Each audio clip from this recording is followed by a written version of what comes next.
तो इस वीडियो को स्टार्ट करने से पहले आप ये क्लिप देखो।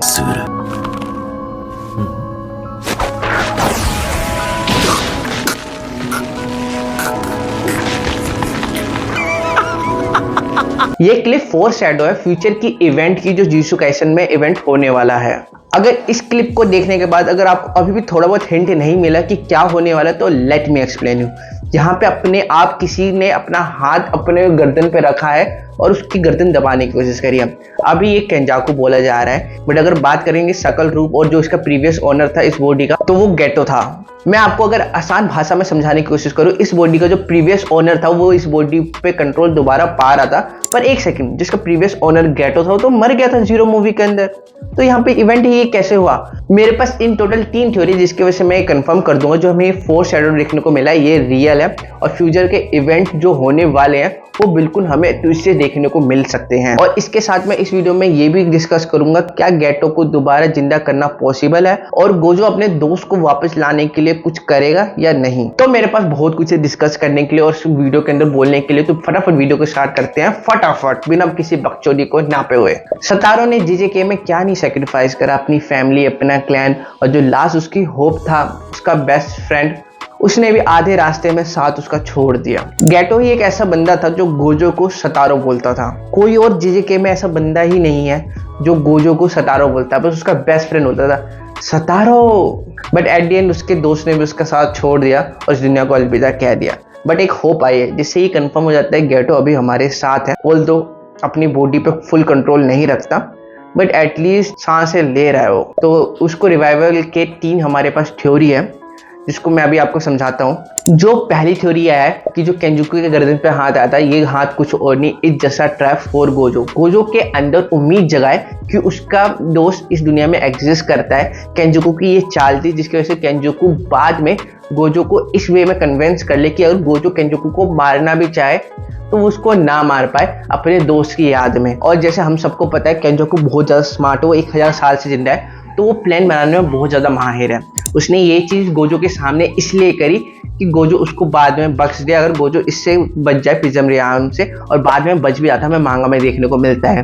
बट ये थ्योरी उतनी ज़्यादा सेंस नहीं बनाती जितनी मेरी थ्योरी सेकंड बनाती है। जो सेकंड थ्योरी है वो ज़्यादा सेंस बनाती है, जो गोजो का बेस्ट फ्रेंड गेटो है वो जिंदा है केंजुकू की बॉडी के अंदर। अब जैसे हम सबको पता है कर्स स्पिरिट जेजेके में एग्जिस्ट करती है, और अगर मैं ये कहूँ कि गेटो भी कर्स स्पिरिट बन गया है तो ये पॉसिबल हो सकता है। और जो गेटो की बॉडी है वो कर्स स्पिरिट मैनिपुलेशन कर सकती है, हम सबको पता है। और अगर मैं आपको ये बोलूँ, जब गोजो ने गेटो को मारा था उससे पहले गेटो ने अपनी सोल को कर्स स्पिरिट में कन्वर्ट कर दिया था और उसको अपनी बॉडी के थ्रू ही कंज्यूम करवा दिया था, जिसकी वजह से वो अमर हो जाए। जस्ट लाइक सुकुना, कर्स स्पिरिट मर नहीं सकती, वो बॉडी टू बॉडी स्विच हो सकती है। और हमारे केस में गेटो ने अपनी ही कर्स स्पिरिट को कंज्यूम कर लिया था अपनी बॉडी के अंदर मरने के टाइम, जिसके बाद ये हुआ होगा कि अगर वो बॉडी सांस ले रही होगी तो कर्स स्पिरिट उसके अंदर जिंदा होगी, और कर्स स्पिरिट उसकी कुछ नहीं, वो खुद गेटो ही है। तो इट मींस केंजुकू की बॉडी में गेटो एग्जिस्ट करता है, बट गेटो अपनी बॉडी को यूज क्यों नहीं कर पा रहा, केंजुकू क्यों यूज कर रहा? तो इसका आंसर इतना सिंपल सा है कि जो गेटो कर्स स्पिरिट है उतनी ज्यादा सो कॉल्ड पावरफुल नहीं है जितना हमारा केंजुकू है, और केंजुकू ने उस बॉडी में अपना ब्रेन भी फिट करा है, जिसकी वजह से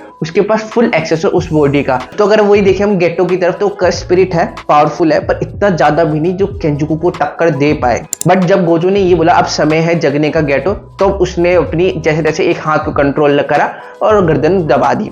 बट मेरे पास जो थर्ड थ्योरी वो ज्यादा सेंस बनाएगी सेकंड और फर्स्ट थ्योरी से, और थर्ड थ्योरी की तरफ बढ़े अगर हम तो ये थ्योरी सबसे ज्यादा सेंस बनाती है और यही चीज पॉसिबल ही होगी। जो थ्योरी नंबर 1 और 2 है ना वो पॉसिबल हो सकते हैं, पर इतने ज्यादा नहीं जितना थ्योरी नंबर 3 फिट बैठती है स्टोरी के अंदर। तो हमारे इस केस में क्या हुआ होगा गेटो के साथ, और केंजुकू क्या था और वो जो हाथ कंट्रोल हुआ था वो कैसे हुआ था। तो धीरे धीरे स्टार्टिंग से बढ़े तो हमने देखा जीरो मूवी के अंदर गेटो मर गया, बट आप जहां तक आपको याद होगा हमारा सोल और हमारी बॉडी कनेक्टेड है। सोल मर नहीं सकती और बॉडी अगर मर जाती है तो सोल भी मर जाता है। और हमारे कल्चर के अंदर, हिंदू के अंदर देखा गया, हम बॉडी को इसलिए जलाते हैं कि उस सोल को हम रेस्ट इन पीस दे पाए, प्रॉपर वे में ट्रिब्यूट देके, जिसकी वजह से अगर उसकी बॉडी नहीं होगी तो उसकी सोल आजाद हो जाएगी, फिर वो हेवन में जाके फिर दोबारा अगर रिकार्नेट होना चाहे तो वो हो सकती है। जब तक उसकी बॉडी अर्थ पे पड़ी होगी तो उसकी सोल प्रॉपर आजाद नहीं हो पाएगी। और यही यहाँ पे देखने को मिलता है, जो गेटो की बॉडी है, गोजो ने मार तो दिया था गेटो को, बट केंजुकू ने उसको दोबारा रिवाइव कर दिया था। और जो मरना मैं बता रहा हूँ, मरना मतलब ऑर्गन काम करना जब बंद कर देते हैं तो लोग मर मर जाते हैं, बट सोल कभी मर नहीं सकती, सोल अमर है, आत्मा अमर है। बट जब केंजुकू ने गेटो की बॉडी ली तो उसके ऑर्गन्स भी चेंज करे होंगे, उसके ऑर्गन्स चेंज करने के बाद उसके ऑर्गन्स दोबारा काम करने लग गए होंगे, जिसकी वजह से केंजुकू गेटो की बॉडी यूज कर पाए। जब उसकी बॉडी दोबारा से रिवाइव हो गई है तो गेटो भी दोबारा से रिवाइव हो गया होगा।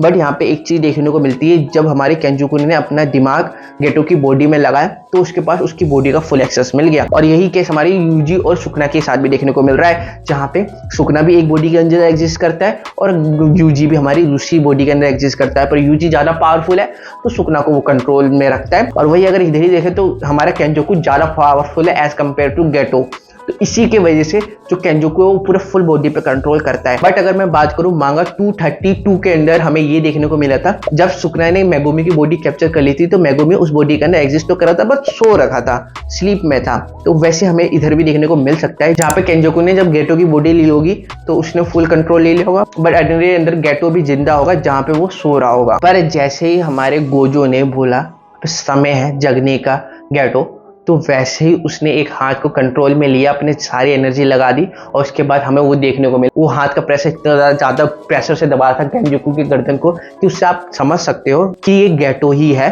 जो बॉडी को दोबारा कंट्रोल में लेना चाह रहा है। तो जैसे मैंने बोला थर्ड थ्योरी बहुत ज्यादा सेंस बनाएगा, जिसकी वजह से आपको कंफर्म हो जाएगा कि गेटो जिंदा है, गेटो केंजुकू से अपनी बॉडी वापस ले पाएगा। इसको हम आगे डिस्कस करते हैं। तो अगर मैं इस क्वेश्चन का आंसर दूं तो इसके बाद आपके होप हाई हो जाएंगे। बट हाँ, गेटो अब जिंदा हो सकता है, नो डाउट। जैसा हमें यूजी के केस में देखने को मिलता है, कभी कभी यूजी की बॉडी में सुकना हावी हो जाता है, पर मोस्ट प्रोबेबली उसको यूजी अपने कंट्रोल में रख लेता है। तो वही केस यहाँ पे भी हमें देखने को मिल सकता है, जहाँ पे गेटो अपनी बॉडी पे फुल कंट्रोल ले लेगा। पर वो कैसे होगा? इस चीज को सिर्फ एक ही बंदा पॉसिबल कर सकता है, गेटो को अपनी बॉडी दिला सकता है, वो नन अदर देन हमारा हीरो गोजो है। गोजो ने एक आवाज में उसका हाथ हिलवा दिया। तो सोचो, अगर गोजो केंजाकू से फाइट करता है, वो अपने डोमेन में उसको फंसा लेता है और उसकी पावर को यूज नहीं करने देता, तो एक टाइम पे केंजाकू वीक हो जाएगा, जहाँ पे उसके पास ऐसा कर्स एनर्जी नहीं होगी जितनी अभी है।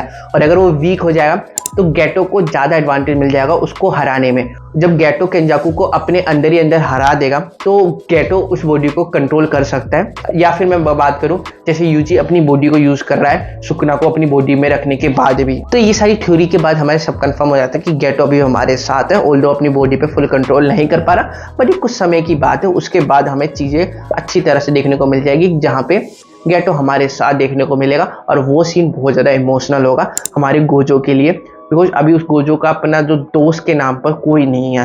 गोजो सांसें तो ले रहा है बट वो सफर भी कर रहा है उसी के साथ भी। जब हमें गोजो का दोस्त दोबारा वापस आएगा तो गोजो का जो दुख दर्द है थोड़ा सा कम हो जाएगा, कोच के साथ बांटने वाला हो जाएगा। तो बस इस वीडियो में इतना ही। हमने कल आपके साथ एक नई वीडियो के साथ एक नया शुरू करने का टोटल जहन बनने वाला। Take care.